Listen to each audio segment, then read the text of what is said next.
Bienvenue à toutes et à tous, c'est l'heure de votre édition Sport Time sur Médian TV Afrique et voici le sommaire.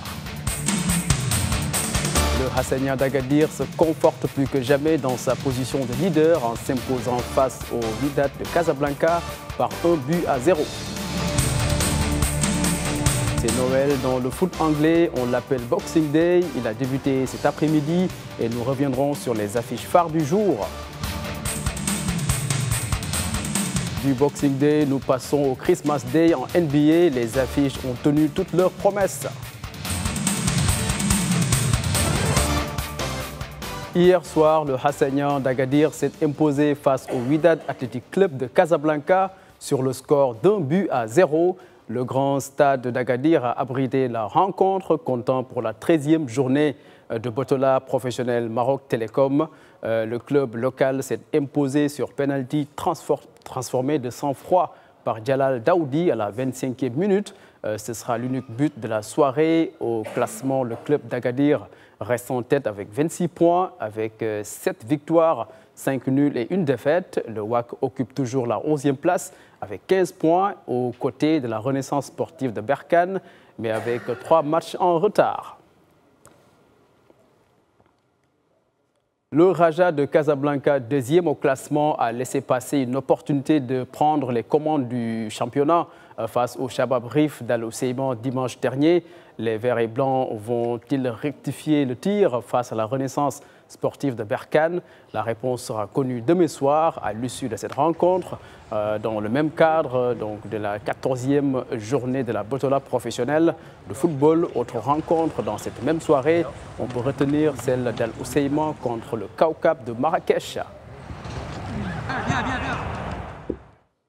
Fin du tournoi Noël Foot Apprenant, le comité exécutif de l'association Omnisport Centre Mairie se félicite de la première expérience de la promotion du football amateur. À Libreville, ce tournoi de 2 jours livre une belle moisson avec des perspectives dans les catégories minimes et cadets. Les détails avec Ismaël Ombiarzé. Noël Foot des apprenants a vécu et cet honneur de Libreville que minimes et cadets ont offert le spectacle de la fête aux promoteurs du tournoi et à leurs invités d'honneur, au premier rang desquels François Mégas. L'ancien capitaine de ski fut hier à Zingo National et aujourd'hui panthère devenu a pu voir tout l'air amusé, ce qu'il y avait dans l'entre-jambe des jeunes pousses du football gabonais de demain. Il y a quand même un écart, c'est savoir qu'est-ce qu'il faut faire, qu'est-ce qu'il faut apprendre à ces enfants-là, qu'est-ce qui est à la base, qu'est-ce qui est utile et qu'est-ce qui n'est pas utile. Hein? On peut voir des jeunes aujourd'hui essayer de faire certains gestes, mais qui n'ont aucune relation avec ce qu'ils sont, enfin, avec le jeu.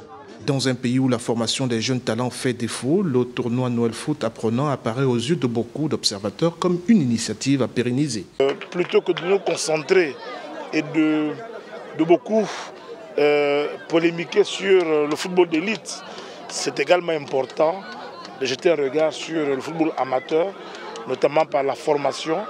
Et j'ai été impressionné et intéressé aujourd'hui par ce qu'on a pu voir. Parrainé par Bosco Alabafal, ce tournoi s'est achevé par le sac de 2 équipes du centre Mbéry sportif, alors qu'en catégorie Benjamin, les jeunes de Malachi ont dicté la loi à Talent d'Or en finale 1-0. Je crois que je suis quand même satisfait, contrairement à la première journée où nous avons été perturbés par la pluie. Mais à l'ouverture, ça a été quand même. Et aujourd'hui, c'est la cerise sur le gâteau. Donc je ne peux être que totalement satisfait pour cette première expérience. L'heure où le jeune footballeur africain se formait dans la rue et sur des terrains sablonneux est aujourd'hui passé de mode. Les centres de formation essaimant un peu partout dans le continent, c'est l'ambition noble de l'association Omnisport du Centre Mbéry sportif du Gabon. Manchester United s'est fait des frayeurs face à Burnley, 2 buts partout au score final. À domicile, les hommes de José Mourinho ont vécu une après-midi difficile. Ashley ouvre la marque à seulement 3 minutes de jeu avant que Steven Defour ne double la mise juste avant la pause. Le sauveur des Red Devils s'appelle Jesse Lingard. Il remet son équipe dans la rencontre en marquant à la reprise avant de signer un doublé dans le temps additionnel. Les Blues ont fait le plein à domicile en s'imposant face à Brighton 2-0. Alvaro Morata ouvre la marque à la 46e minute et Marcos Alonso Mendoza double la mise, synonyme d'une victoire importante pour les Blues après un nul lors de leur dernière sortie face à Everton. Chelsea revient en force pour se relancer dans la course pour la deuxième place et talonne de près les Red Devils. La 39e édition du championnat national de lutte traditionnelle s'est ouverte ce lundi à l'arène des Jeux de la ville de Zender au Niger. La compétition réunit chaque année les champions issus de 8 régions du pays, 80 gladiateurs qui, durant les 9 prochains jours, vont se lancer à la conquête du sabre d'argent, plus haute distinction sportive du Niger. Parmi les favoris figurent notamment le finaliste de la précédente édition, Lawali Dan Tella de Zender, ainsi que l'ancien détenteur du sabre en 2015 et 2016, Isaka. Et ils devront toutefois se frotter à l'actuel roi des arènes, Yahya Kaka, de l'écurie de Tawa, vainqueur de la dernière édition.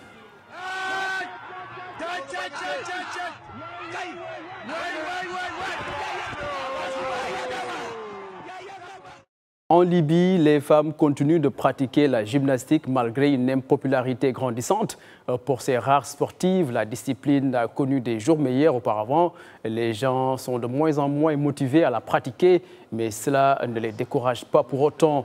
Et quant aux infrastructures sportives, elles n'ont pas beaucoup évolué depuis la belle époque, confesse-t-elle. Ils m'aident tout le temps à préparer mes compétitions. Je viens ici et je suis toujours la bienvenue. Je les considère comme mes frères et il n'y a aucun problème à s'entraîner avec les hommes.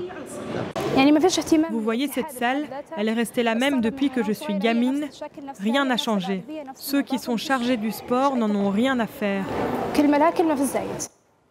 Les Golden State Warriors ont ravi le poste de leader de la conférence Ouest à Houston après leur succès face aux Cleveland 99-92. Draymond Green, toujours aussi précis en défense, a marqué son empreinte à la fin du match, offrant notamment une passe décisive à Thompson et décrochant un rebond offensif crucial dans les 90 dernières secondes.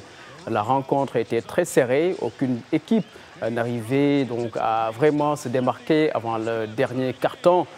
Les Warriors ont pris 9 points d'avance. Les Cavaliers sont bien revenus à égalité 92-92 à 2 minutes du terme, mais cela n'a pas été suffisant face à des Warriors pourtant toujours privés de leur double MVP Stephen Curry qui se sont arrachés donc dans le Money Time.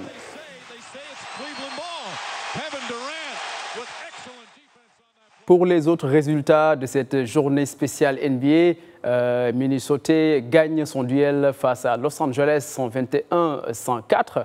Boston perd sa place de leader de la conférence Est après sa défaite face à Washington 111-103. Philadelphie met fin à une série de défaites en l'emportant face à New York 105-98 et Oklahoma City l'emporte contre Houston 112-107.